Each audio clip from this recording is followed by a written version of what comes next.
Batwoman Series 1, Episode 1, titled Pilot, because this is the first episode of this brand new show out of the Arrowverse.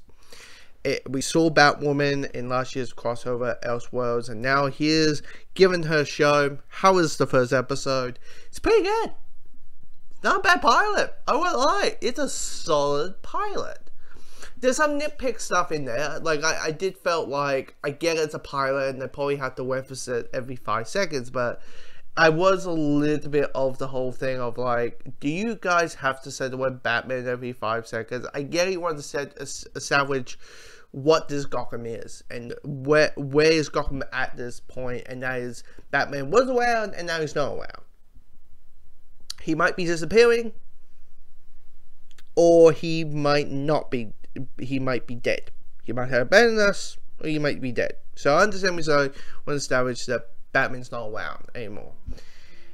But I felt like they had to say the word Dark Knight Batman. And maybe because of the voiceover stuff, that they had to kind of, you know, it felt like dialogue-wise, you know, non-voiceover stuff, dialogue-wise, it wasn't. But then you put the voiceovers in there, and it's like, you know, Kate kind of says Batman Dark Knight a lot. I'm like, okay, I love my Batman. We all know I'm a massive fanboy over Batman, but okay, guys, let's maybe pick other words in the dictionary that doesn't involve a bat or dart or detective or anything along those lines. Can please? But Supergirl did that same. They referenced Superman like 6 billion times in the pilot. So as the blue guy, you know, as the Boy Scout or the man in blue, you know, or the capes or the man still, whatever it is. So they did the same thing, and they went less and less and less. And definitely less now, just because Superman is actually a character in the show. But anyway, and also, but talking about the voiceover, I did felt like it was a little bit too much voiceovers. I mean, the other pilots of the other Arrowverse shows has happened, and they have done voiceovers in at least the first episode.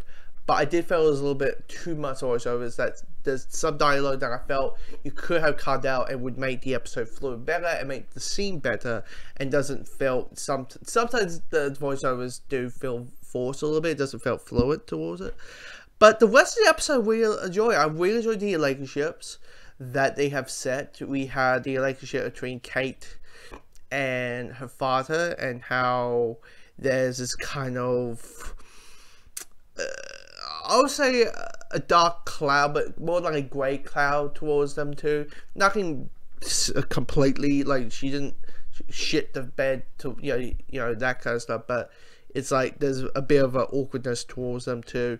The relationship between Kate and the girl who got kidnapped in the beginning of the episode, who also had a relationship with Kate in the during the military, and that's how Kate got kicked out in the military, because homosexual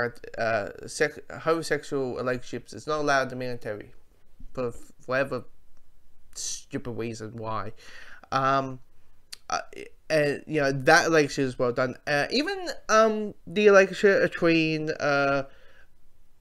Kate and Luke Fox, who in the comics become Batwing. That relationship is pretty well done. He does, you know, he is like a youthful Lucius Fox who's kind of like, I don't want to be fired even though my boss isn't around anymore, so I just want to make sure of it. He's good in that. And Alice, who's the villain in this episode, is really well done. Really not threatening, but you feel like there's a bit of, like, you understand there's a bit of fierce towards the character and the performance, and when I watched that, I feel like she reminds me a lot of Mad Hatter, mainly because the henchmen are wearing like rabbit masters and all that, but then her name is Alice, and that makes sense. So she is kind of a bit of a Mad Hatter esque type of villain, maybe just because they both do the Alice in Wonderland motif.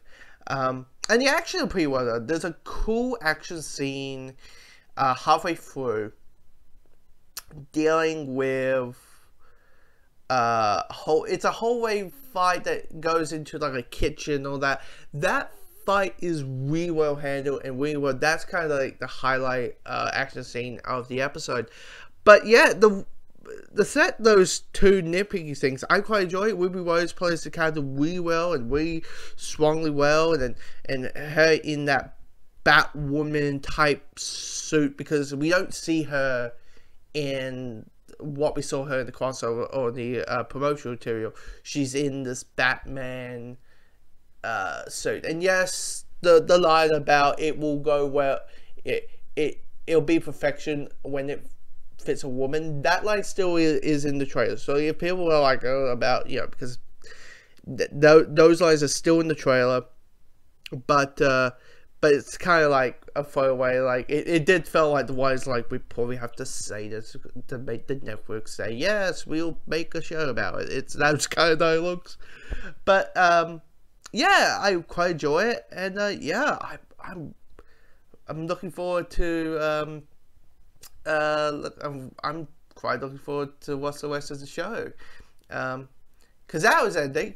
I'm like, what's gonna be my hour replacement? Hello, a Batman show! Yay!